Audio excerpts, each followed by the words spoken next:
提出关于修改中华人民共和国宪法。 China's ruling party paves the way for indefinite rule by President Xi.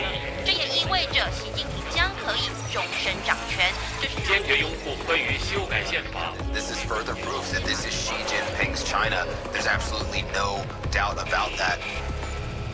Hello, I'm Richard Gisbert, and you're at The Listening Post. Here are some of the stories we're following this week. The rise of Xi Jinping and the part the Chinese news media have played in that. The coverage of Ahed Tamimi, the Palestinian who doesn't fit the mold. The two biggest media companies in the world, Comcast and Disney, both want big pieces of Rupert Murdoch's media empire.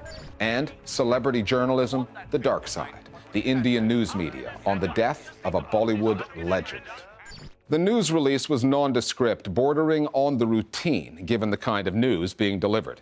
It came from China's state-owned news service and simply said that the Communist Party proposes to abolish term limits on the presidency, paving the way for President Xi Jinping to stay in office as long as the party is willing to keep him there.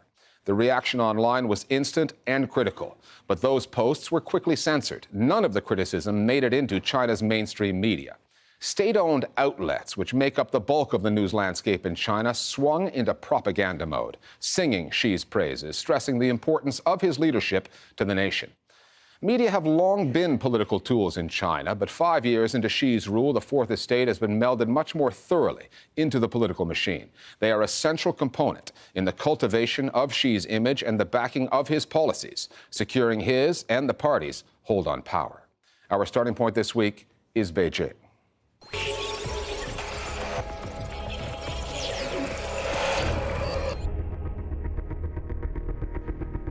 It's what's known in the news business as burying the lead.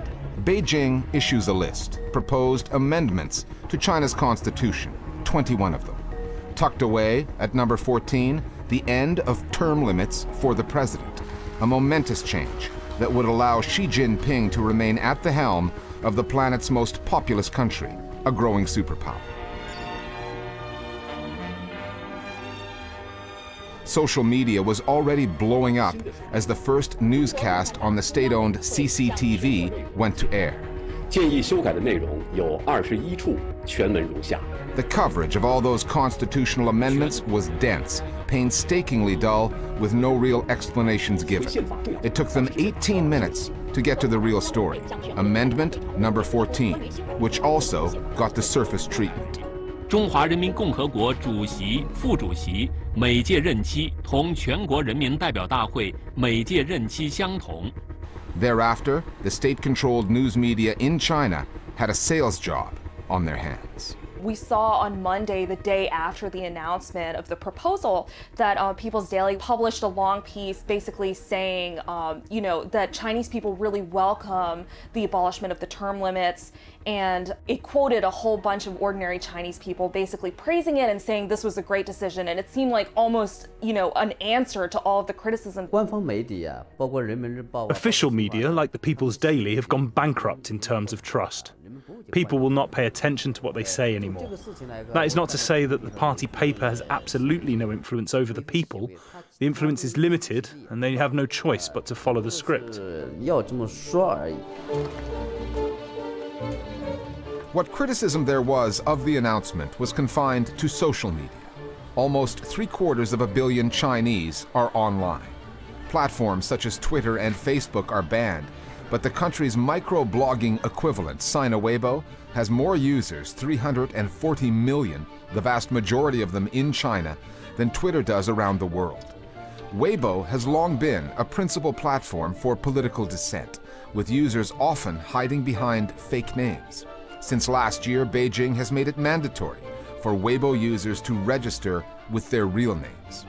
Dissidents can still find ways, though, to get their messages out, cryptically, sometimes taking advantage of the flexibility of Chinese languages and their written characters, sometimes using fictional figures to make political points about real people in power. Winnie the Pooh is kind of a stand-in for Xi Jinping. I guess it's because Xi Jinping is a little bit like short and pudgy. We saw memes of Winnie the Pooh being crowned king, Winnie the Pooh holding a honey pot with the message, if you find something you love, you better stick with it. So kind of funny, but they're also subversive, and they were censored pretty quickly. But it's important to note that Chinese internet users are not a stand-in for the general population because people who use social media tend to be more educated, they tend to be urban and young, so that is not really representative of the population at large. Chinese society has become quite diversified. Different people have different opinions. It's a sign of a sophisticated society. With Weibo and WeChat being so advanced these days, you hear many different voices. There's nothing wrong with that. However, in traditional Chinese culture, there is a need for a guiding voice, a leading will. So the official press has to convey the significance behind the amendments to the Constitution. The Chinese media space has a recent history of opening up slightly, only to close again, based on events.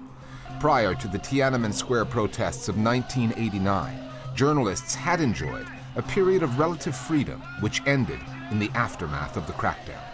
Restrictions were loosened again prior to the 2008 Olympics in Beijing, then tightened again once the foreign media contingent had gone home. 5 years later, Xi Jinping took power, having marketed himself as an anti-corruption champion. By the time he toured China's top 3 state-owned news outlets in 2016, the anti-graft campaign was in full swing, and the media outlets reporting on that story played a central part in it. Xi did not mince words. The president told journalists working at CCTV, among others, that their ultimate loyalty must be to the Communist Party. As he put it, the party and the media were part of the same family. Having grown up in the era of Mao, Xi Jinping accepted the education of that time and believes that the propaganda of that era was useful. He has returned to the propaganda model of a cultural revolution, with its emphasis on strong leadership and cult of personality. However, he wants to disassociate himself from the negative side of the cultural revolution and just make use of the power of the cult of personality. Under the current regime, there is a much greater control over the press than we've seen previously. The censorship has become much more severe. Journalists who don't toe the party line now receive harsher treatment. When they do actually report, they only put out good news and reduce the so-called negative energy, or whatever is critical. Control of the press is at an unprecedented level. Another kind of overarching trend that's happened during Xi's administration is his drive to circumvent the bureaucracy by putting his trusted loyalists in places of power, in large part through this anti-corruption campaign. And state media has not been an exception to that. There was a big anti-corruption purge at CCTV, which is the state broadcaster, and one of the country's most famous television anchors, Ri Changgang, basically disappeared one day. It was really a clear message to the network that they had really better behave.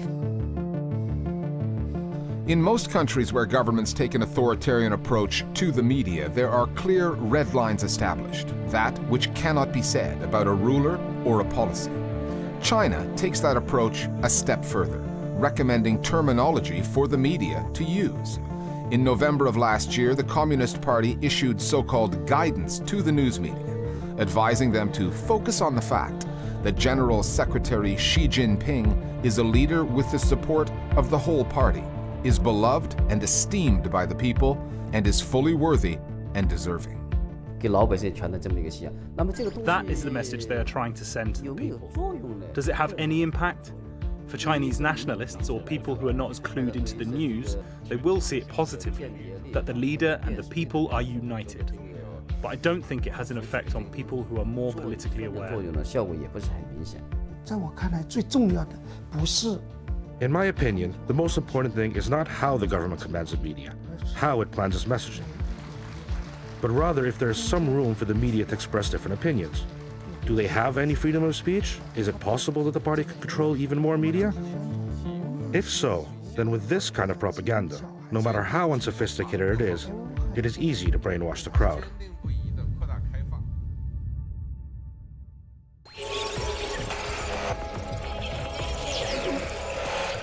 We're discussing other media stories that are on our radar today with one of our producers, Will Young. Will, Sky, the European broadcaster launched by Rupert Murdoch, is the target of another takeover bid. What are the details? Well, it's a new bid, Richard, and it's from Comcast, the US media giant, which is already the world's biggest entertainment company.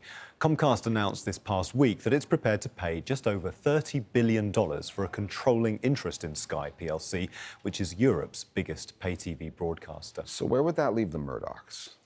Very much on the outside looking in. Murdoch currently owns 39% of Sky through 21st Century Fox. And last year, the Murdochs tried to buy the remaining 61%. But British regulators stepped in and said that may not be in the public interest, since it would leave one company holding far too much power in the UK news media. Bear in mind that Murdoch also controls more than 30% of the UK newspaper market. But Comcast is not the only bidder in on this, is it? That's right. In December, Disney, which is the world's second biggest entertainment company, put in a bid for a sizable chunk of Murdoch's 21st Century Fox, which would have included his stake in Sky. But this bid from Comcast is bigger. Sky is an important target because it has 21 million paying subscribers across the UK, Ireland, Italy and Germany. So that would help both companies to diversify into the European market. But no matter who ends up buying Sky, the Murdochs are clearly moving away from entertainment and refocusing on the side of the media industry where Rupert got his start, the news business. All right, moving on. We now know a little bit more about a case of a photojournalist in Kashmir. He's already spent 5 months behind bars. What are the specifics here? Well, the photojournalist in question is 22-year-old Kamran Yusuf, who was among a dozen Kashmiris arrested during unrest back in September.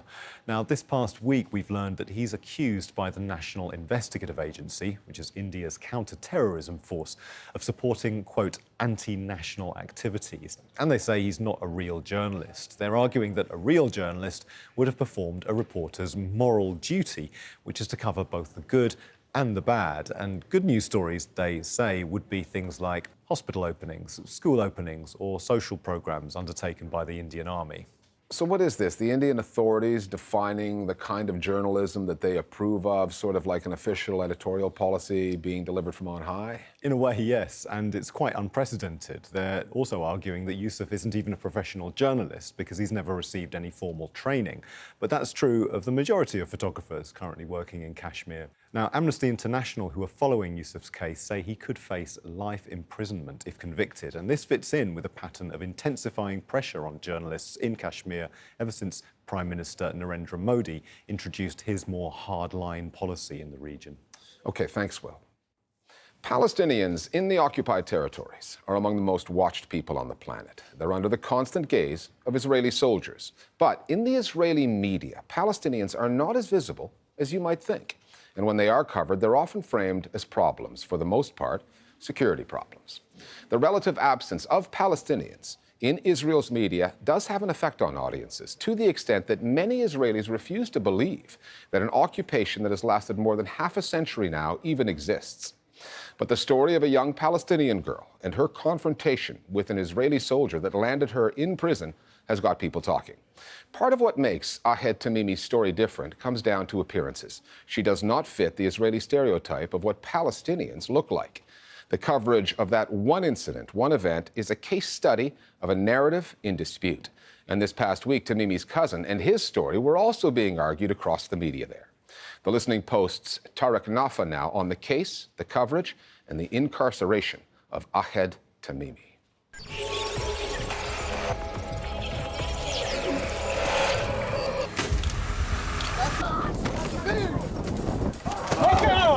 These are the everyday encounters residents of Nebi Saleh have with Israeli soldiers. Few, if any, have had the power to shift perceptions and news narratives the way this one has. A video of a then 16-year-old Ahed Tamimi outside her home in the occupied West Bank. The video resonated far beyond Israel's borders, turning Tamimi into a villain, a hero, a paid provocateur, and a symbol of resistance. What happened with the Ahed Tamimi case is that it got a massive coverage in the outside, which we haven't seen lately when it comes to Palestine. And I think that confused the Israeli propaganda machine. They didn't know how to deal with this. Bassem, you are raising your daughter, Ahed, as a provocateur, as a violent gangster. They prefer to find ways to delegitimize or put doubts on the Tamimi family. The first reaction of the Israeli public, they loved this clip and everyone shared it, saying, look, they are very proud of the Israeli soldier for constraining himself. Then something interesting happened and people starting to watch it from a different angle. How do we let a little girl talk like that and threatening and hitting a soldier and we do nothing? There really were two narratives. One was of the heroic soldier who did not respond to the blow he received. The second narrative was of the weak soldier who should have, for instance, taken the weapon and delivered the blow with it, even fired a shot. Both of these narratives entirely ignore the Palestinian, Ahed Tamimi. And this reminds us that in Israeli media, Palestinians actually do not exist. They imagine Palestinian women are all oppressed, passive, veiled, always in the background. Ahed is the extreme opposite of that. She's young, has supposedly European features. She reflects the image Israelis have of themselves. Suddenly, a Palestinian sabotages that self-image. So how do they deal with it?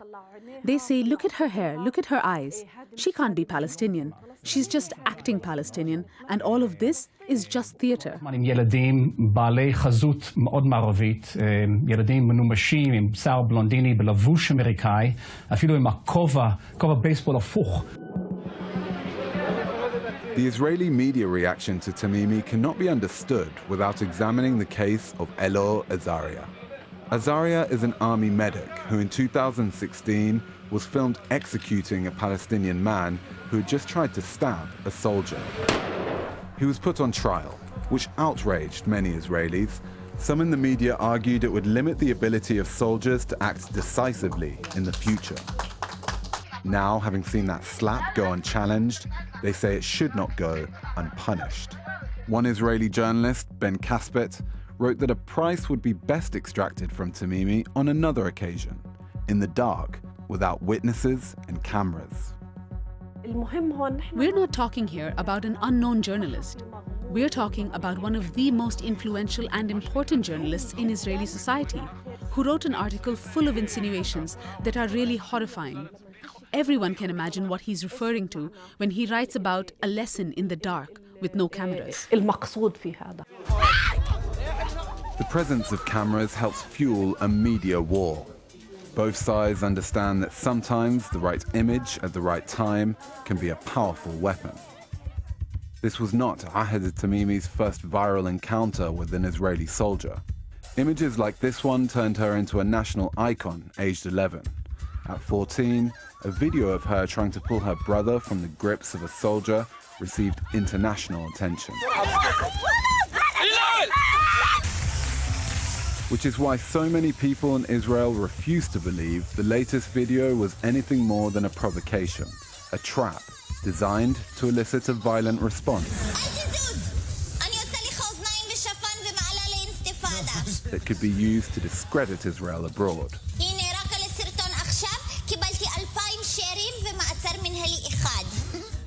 The Tamimi's high-profile resistance to an illegal land grab by a neighboring Israeli settlement has made them a target of the Israeli military.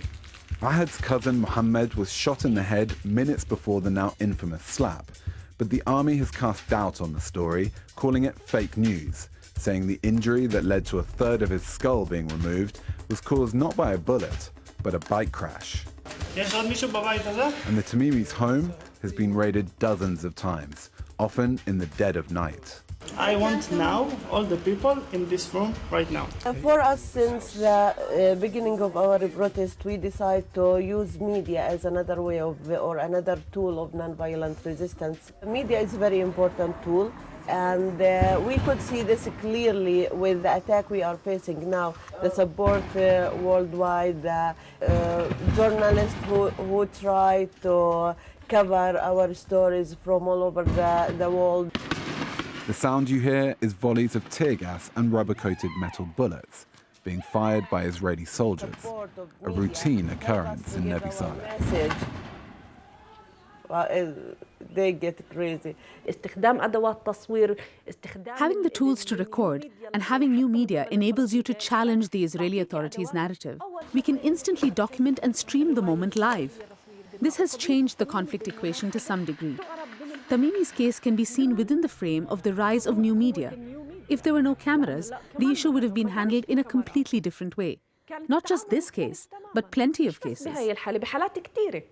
But unlike others, this case has received a level of exposure Palestinians rarely get in the media.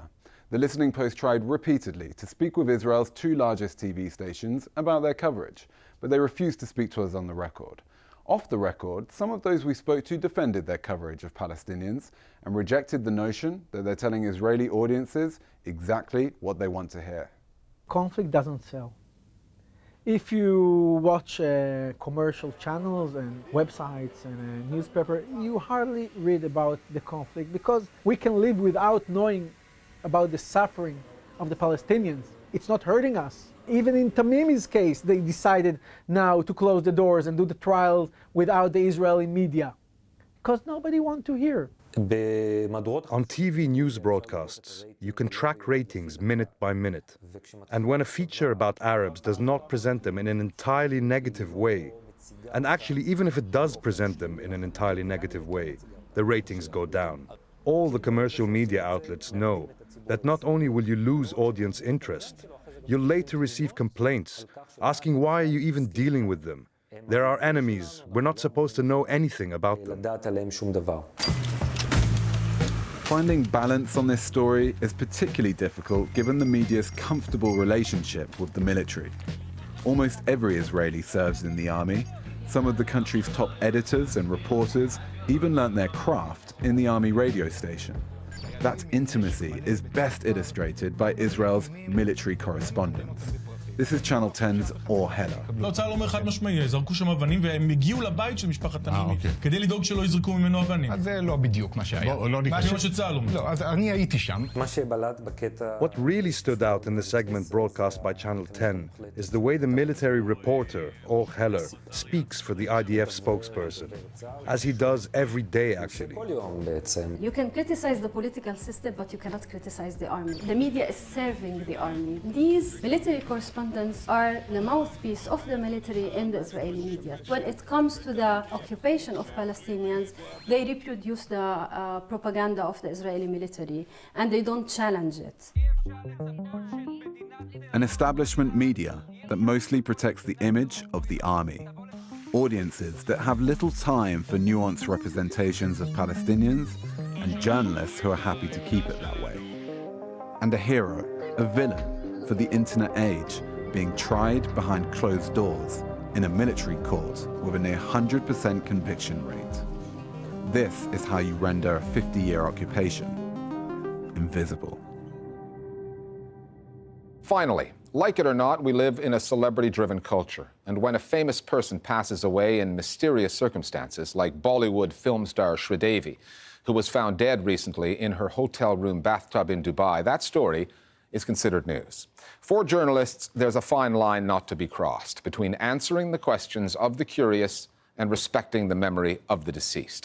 News outlets in India, however, crossed that line repeatedly on this story through lurid speculation, innuendo, and exhausting amounts of hypothesizing. Even seasoned news junkies found the coverage difficult to stomach as the bounds of good taste fell victim to the lust for ratings and clicks. We'll see you next time here at The Listening Post. Let's be upfront tonight. Actor Sridevi's death is not an open and shut case, especially after the post-mortem report has concluded it was an accidental death by drowning. Who filled the tub? That is very important. Normally the tub is not filled initially. So who filled the tubs adequately so that the body can drown or float into that completely? कभी हमने page 3 पे नहीं पढ़ा कि किसी party में श्रीदेवी ने शराब पी हो। उस दिन उन्होंने शराब भी पी। उस दिन वो बाथरूम में गई। बोनी कपूर का सरप्राइज विजिट वहां पर हुआ। इसके बाद वो बाथटब में गिरी और एक्सीडेंटल ड्राउनिंग से उनकी मौत हुई। सबसे महत्वपूर्ण बात को क्या कहते हैं वो इन्होंने कहा कि श्रीदेवी हार्ड ड्रिंक्स नहीं लेती थी। उन्होंने कभी श्रीदेवी को विस्की या इस किस्म की ड्रिंक्स लेते हुए नहीं देखा। जरूर वाइन वो पिया करती थी। నిజంగానే మనిషి ఇందులో మునిగిపోవచ్చు అంటే ఇక చూద్దాం రైట్ ఇక్కడ కెమెరామెన్ బ్రహ్మ మీకు చూపిస్తున్నాడు. నేను కూడా ఇలానే ఉన్నాను అనుకోండి. ఇక్కడ వరకు వాటర్ వచ్చినా సరే, ఈ టబ్లో ఇక్కడ వరకు వాటర్ వచ్చినా సరే మునిగిపోవడానికి ఒకవేళ లోపలికే వెళ్ళిపోయినా. This is a case, viewers, which is not being investigated just by UAE authorities alone. It's being investigated, frankly, by everyone.